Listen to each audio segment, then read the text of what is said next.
Hey, I just wanted to go over this real quick. If you remember that video I did, but I had the 61 arcade game, which I finished that over there. So that's all good to go. I decided to go ahead and convert the Partycade Arcade1up system. So I ordered the parts from, double check the stuff again. From DIY Retro Arcade out of Texas. So I ordered they have like an Arcade1up conversion kit, I guess. And pretty much it gives you everything you need. You may have to add a few extra items, which we'll get into. But I want to kind of cover real quick how I'm planning on putting this in there. So with the speakers, the Arcade Partycade only came with one speaker, but I'm going to go ahead and put two. I kind of winging it here. The front bezel here, you can kind of see the stickers are on the back. I marked a spot for the second speaker, but I drilled it from this side, and that messed up the paper on the other side. So it didn't look really good at all, and I decided not to show it. So I just flipped it, drilled the two speakers. Those are going to run up the back. I'm going to have this amplifier positioned on top of the back of the marquee, similar to what I did over there. So I'll show you that when it's done. I've already taken out the board, switched over all the buttons, got all those ready to go with the switches. Took out everything else that was there. But on the back, it's got one of those new Gen 3 boards. You can see the number down at DY170. You need a specific video controller, which looks just like the other video controller, except if I can find it in there. It has a 6.2. I don't know. It's different than, it looks the same as the other one, but it's meant for these boards. Space is kind of tight, as you can see. I just taped a piece of cardboard, velcroed that to the back. Stick this over there. That's your controls for the video screen. Ran this behind there. Like I said, the back of it just goes flush with the back, so there's not a whole lot of room.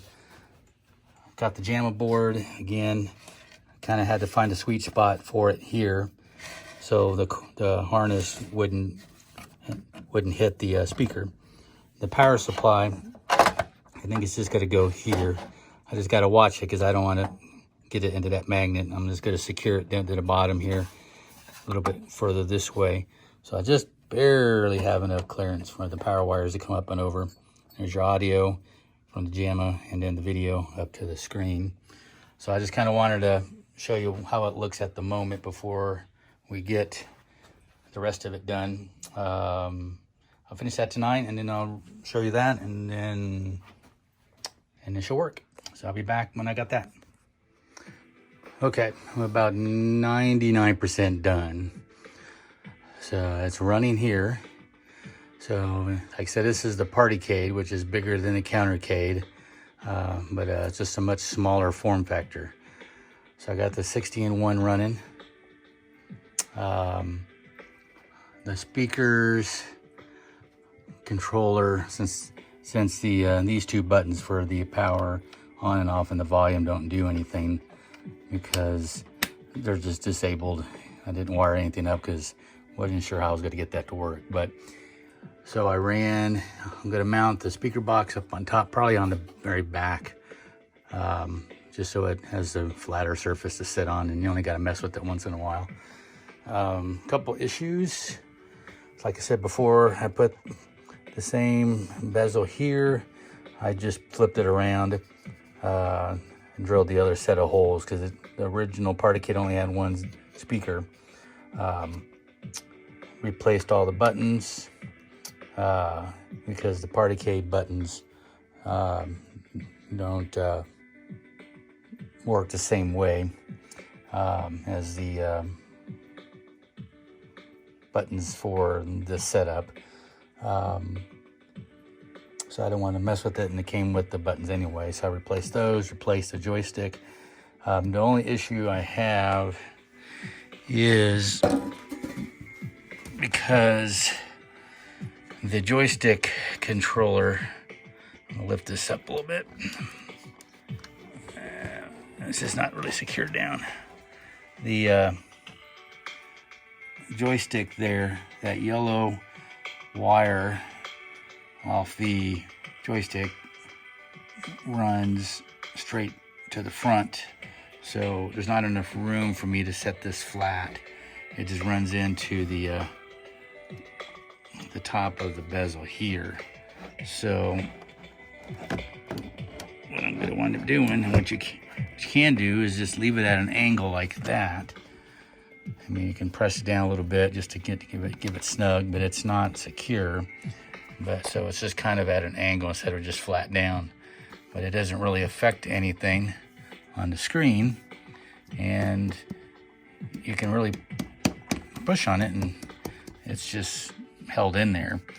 So I can't use the two screws that would normally be on each side to hold this down, but you can be just fine. So makes it easier if you have to get in underneath it, just pull that out. So that's what I'm going to go with. Again, these are just a test, and the service buttons, had to put a little tape around that because the hole was a little too big and the button was just going to go right through it. So this one came out fine. So I get on the back. There's the controller board mounted to a piece of cardboard I taped on because you don't want to mount the circuit to the metal back, and being you're really limited on space, is the best you can do with it. Down in the bottom, get some light down here. So the Jama board's there. I faced the harness to the front because I wanted to make sure I was going to have clearance to close the door. So it could have gone either way, I suppose, but I mounted it to the front, so all the wires that go up to the controllers are right there. The power supply, I just used some good double stick tape to keep it from moving around. So we got your power and stuff. I just got to do some wire tidy up a little bit here, and then kind of get it all neat. The only thing I did to make the power supply fit was I took out, like on this side, you have that corner bracket. You have that corner bracket there. I took the one that was on that side off. It doesn't really need to be there. I mean, there's other screws holding this thing together. That way I could slide the power supply all the way up against the wall. That gave me some separation between these two. This I had to experiment when I did mount the legs, because I had it too far over the first time, and it wouldn't. The speaker was in the way with the wiring harness, so I had to slide it over and took that bracket off, and then stuck this down. So like I said, it's just got some wires to tidy up. The two white wires and the green aren't used. There's another ground that's not used. White wires here would be if you ran the speakers off directly off the Jama, which you probably could do to just one speaker and be okay, but I went with the amplifier that was up there. And then power, of course, is to your EMI filter there. I just got to cut a hole in the back of the board to make that fit like I did that one. So it is pretty much about there. Just got a little tidy up wires, and it works. Like I said, I could have left it alone with the 8 games, but I just wanted to do a little bit more. So now I have two 60-in-1s, the Partycade version and then the regular full size. like I said, just hit the player 1 button to get to your game selection. And you just kind of move around. I'll go back to Dig Dug. Then you hit player 1 to select it. And then there you go. Dig Dug was always one of my good ones too.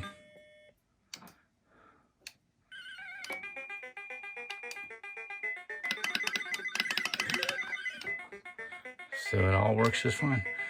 Like I said, Tetris is the only, not Tetris, but Centipede was the only game that I think needed the trackball, but there's no place to really put a trackball here without, you know, there's a gap here, but I wanted to leave the deck decals alone. So, and if I want to do Centipede with the rollerball, trackball, I can use that one over there. So anyway, so for those of you with the Partycade and you want to turn it into a 60-in-1, it does fit. Like I said, it does fit. Get the right video board for the new monitor that they're using now on the Gen 3s. And it's pretty much is what you'll get. I mean, if any of you have done this, let me know. I haven't seen any other videos of the Partycade being converted because it's a little newer item, came out I think last year sometime. So most of the conversions I saw to 60-in-1 were on the Countercades, which are smaller, but they're a little deeper, I think.